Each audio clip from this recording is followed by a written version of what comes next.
Enggak gitu Pak, kan saya waktu dibikin video TikTok itu kan captionnya itu kan bukan untuk meminta kerohiman atau apapun. Saya itu cuma minta keadilan aja. Yang minta adil apa?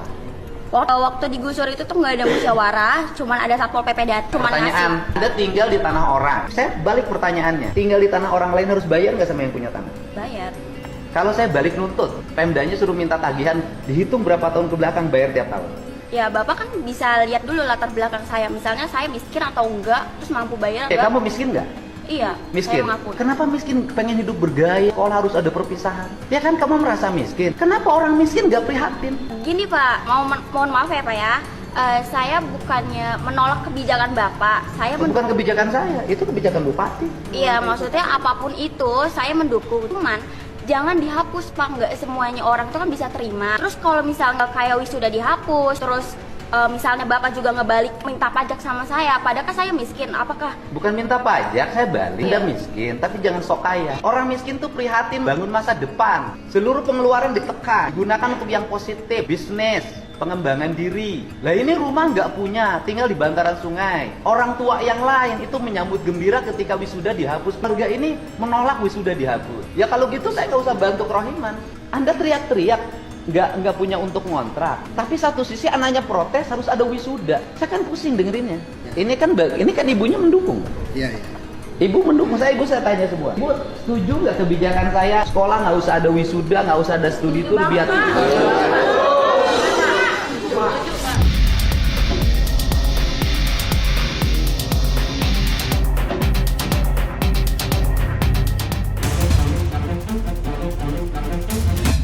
di belakang aku.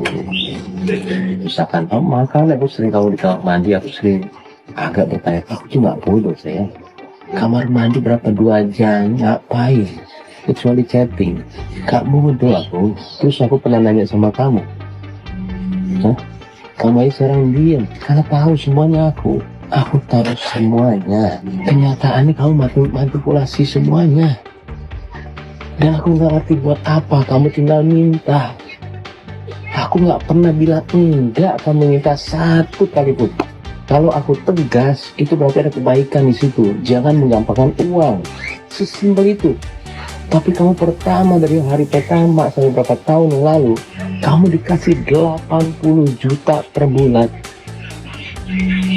Men, 85 juta plus keluarga kamu 100 juta per bulan. Kurang apa? WhatsApp aku nih, umroh doa. Salah satunya adalah mudah-mudahan ini kamu dapat rezeki yang halal, bener ya? Isi DM-nya apa?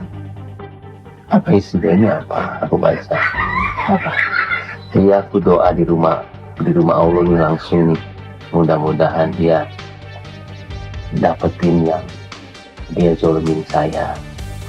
Pas waktu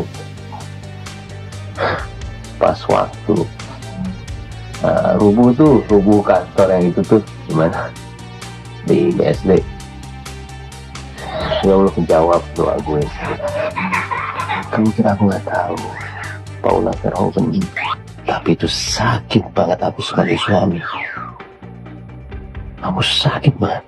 Dia doain supaya ini terjadi. Terus istri macam apa? Ini tuh hubungan kita Enggak, habis itu kau bilang, makanya gue nggak izin kalau ke umroh. Hah? nggak izin apa? Ada, udah semuanya ada. Kan aku izin. Udah tahu, udah diem. Udah Paula, kamu mau sepintar apa berdalih sekarang? Udah kebaca semuanya di chat. Jadi mudah-mudahan setelah ini tuh semua tenang. Gak ada lagi untuk kita bikin posting atau apa gitu ya. Ya doain aja semuanya itu akan baik-baik aja.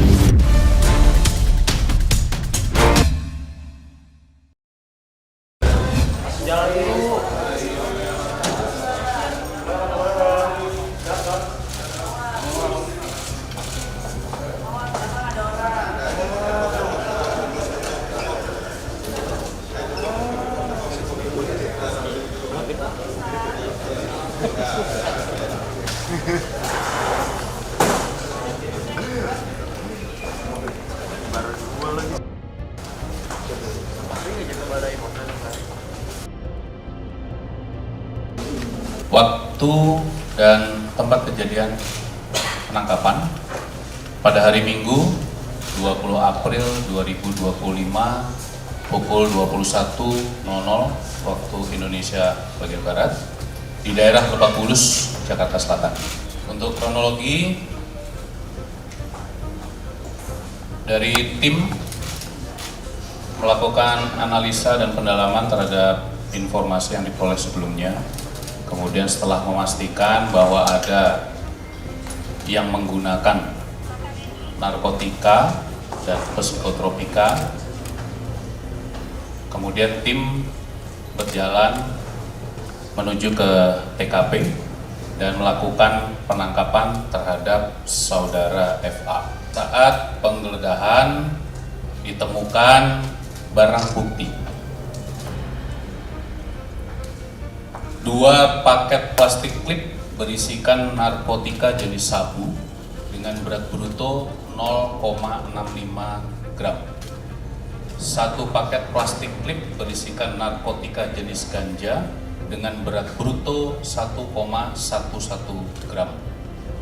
2 linting berisikan narkotika jenis ganja dengan berat bruto 0,94 gram.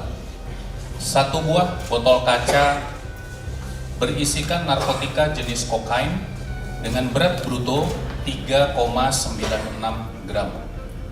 27 butir pil alprazolam 1 mg, 4 buah cangklong kaca bekas pakai, 2 potong plastik, 1 buah botol bong plastik dengan tutup botol sudah dimodifikasi, 1 buah sendok besi kecil, 4 buah korek api modifikasi, 1 buah tas warna biru, 1 unit handphone berwarna hitam. Kemudian juga terhadap saudara FA sudah dilakukan tes urin untuk metamfetamin positif, amfetamin positif, benzodiazepin positif.